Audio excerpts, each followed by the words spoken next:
গতবার খুব সামান্য ভোটে জেতেন, এবার ঘাড়ে নিঃশ্বাস ফেলছে তৃণমূল। তবে মুর্শিদাবাদ কেন্দ্রের সিপিএম প্রার্থী বদরুদ্দোজা খান ফের সংসদে পৌঁছানোর ব্যাপারে আত্মবিশ্বাসী।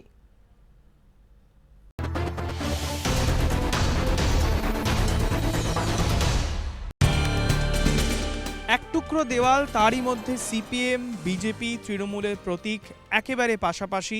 মুর্শিদাবাদ কেন্দ্রে এবারের নির্বাচনটাও খানিকটা এরকমই, একে আরেকজনের ঘাড়ে নিঃশ্বাস ফেলছে।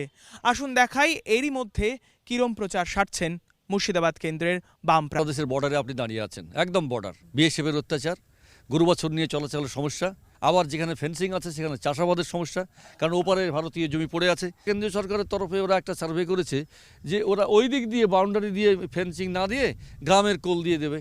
গ্রামের কোল দিয়ে ফেন্সিং দিলে সমস্যা আবার প্রকট হবে। লোকেরা জমিটি চাষ করবে কী করে? জমি চাষ করতে পারবে দিনের বেলা ওই সেই আই কার্ড দিয়ে, রাতের বেলা বাংলাদেশে লুট করে নিয়ে চলে যাবে। সেই জন্য আমাদের কাছে এখানকার মানুষ আমার কাছে দাবি করেছিলেন যে এই বিষয়টা দেখতে হবে। আমি লোকসভায় এটা উত্থাপন করেছি, স্বরাষ্ট্রমন্ত্রীর দৃষ্টিতে নিয়ে এসেছি, তাকে চিঠি দিয়ে জানিয়েছি। তারপরে উনি আমাকে চিঠির উত্তর দিয়েছেন। উনি বলেছেন হ্যাঁ, বিষয়টা আমরা দেখছি, আপনি তুলেছেন, বিষয়টা আমরা খুব গভীরভাবে চিন্তা করে দেখছি। মানুষের অভিযোগ শুনতে শুনতে বেলা গড়িয়ে বিকেল, আকাশে মেঘ, কিছুক্ষণের মধ্যে ঝড়, ঝাঁপিয়ে বৃষ্টি। আকাশে মেঘ রয়েছে, সেই সঙ্গে জোরে হাওয়া বইছে, আর তার সঙ্গে বাঁধ না মানা বৃষ্টি। আর এর মধ্যেই প্রচার সারছেন বাম প্রার্থী। তবে দুর্যোগেও থামেনি সিপিএম প্রার্থীর প্রচার। গত পঞ্চায়েত ভোটে মুর্শিদাবাদ জেলায় বিরোধীরা তৃণমূলের বিরুদ্ধে ভোট লুঠের অভিযোগ তোলে। জেলা পরিষদের দখল নেয় তৃণমূল। প্রচারে বেরিয়ে সেই অভিযোগই ফের তুলে ধরছেন সিপিএম প্রার্থী বদরুদ্দোজা। এর আগে তো আমরা ভোট করেছি, মানুষ যে বলে রাস্তা করে দিন, ঘাট করে দিন, অন্য করে, এবার তা বলছে না মানুষ। তো এইদিকের ভোট তবু মানুষ কষ্ট করে কোনো রকমভাবে দিয়েছে, কোনো রকম দিতে পারেনি। বিস্তীর্ণ 6টা এলাকার 6টা বিধানসভা এলাকার লোকের মানুষের একটাই বক্তব্য যে ভোটটা দিতে পারবো তো তার ব্যবস্থা করে দিন।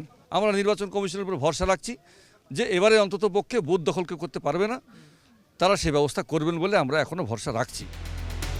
সিপিএম প্রার্থীর অভিযোগ উড়িয়ে তৃণমূলের পাল্টা দাবি, ভোটে হারার ভয়ে গল্প সাজাচ্ছেন বাম প্রার্থী। বদরুদ্দোজা খানের দুঃখটা কি জানেন? যে তার নামের আগে একটা সাংসদ শব্দ লেখা ছিল, সেই সাংসদ শব্দটার আগে আর একটা শব্দ এবার বসাবে মানুষ, প্রাক্তন সাংসদ বদরুদ্দোজা খান। এটা উনি মেনে নিতে পারছেন না।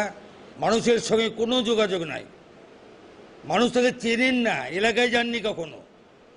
আজকে নির্বাচনে দাঁড়িয়ে এইভাবে এই সমস্ত মন্তব্য করে মানুষকে বিভ্রান্ত করার চেষ্টা করছেন, কিন্তু এতে মানুষ বিভ্রান্ত হবেন না। প্রচার যেমন চলছে তেমন কর্মী সভাতেও দেখা যাচ্ছে মুর্শিদাবাদের সিপিএম প্রার্থীকে। কিভাবে প্রচার করতে হবে, কোন ইস্যু তুলে ধরতে হবে তা কর্মীদের ধরে ধরে বোঝাচ্ছেন বদরুদ্দোজা। গত বিধানসভা ভোটে মুর্শিদাবাদ লোকসভা কেন্দ্রের মধ্যে ডোমকল, ভগবানগোলা ও জলঙ্গি বিধানসভা কেন্দ্রে জেতে সিপিএম। মুর্শিদাবাদ ও রানীনগর বিধানসভা আসন দখল করে কংগ্রেস। তৃণমূল জয়ী হয় করিমপুর ও হরিহরপাড়া বিধানসভা কেন্দ্রে। মুর্শিদাবাদ লোকসভা কেন্দ্রের সংখ্যালঘু ভোটার প্রায় 70%। এই আসনে সদ্য প্রাক্তন কংগ্রেস বিধায়ক আবু তাহেরকে প্রার্থী করেছে তৃণমূল। বিধায়ক আবু হেনাকে প্রার্থী করেছে কংগ্রেস। বিগত সাংসদ বদরুদ্দোজা খানকে প্রার্থী করেছে বামেরা। কংগ্রেস এবং তৃণমূলের হয়ে গেরুয়া শিবিরে নাম লেখানো হুমায়ুন কবিরকে প্রার্থী করেছে বিজেপি। 2016 বিধানসভা ভোটের হিসেবে মুর্শিদাবাদ কেন্দ্রের 6টি বিধানসভা আসনে বাম কংগ্রেসের মিলিত ভোট তৃণমূল কিংবা বিজেপির চেয়ে বেশি ছিল। কিন্তু গোটা নাচের মতো এই আসনেও বাম কংগ্রেস সমঝোতা হয়নি। তাই শেষ পর্যন্ত বামেরা আসন ধরে রাখতে পারে কিনা, কিংবা কংগ্রেস বামেদের ভোট কাটাকুটির সুযোগে তৃণমূল বাজিমাত করে কিনা, তার উত্তর মিলবে 23শে মে। প্রার্থী তিনি বলছেন যে তিনি জানেন যে তার কঠিনতম প্রতিদ্বন্দ্বী তৃণমূল কংগ্রেস, এবং তিনি এটাও বলছেন তিনি যখন বাড়ি বাড়ি যাচ্ছেন মানুষের একটাই আশঙ্কার বিষয়, তারা ভোট দিতে পারবে তো। ক্যামেরায় বিশ্বজিৎ শাহের সঙ্গে ঋত্বিক মণ্ডল, এবিপি আনন্দ।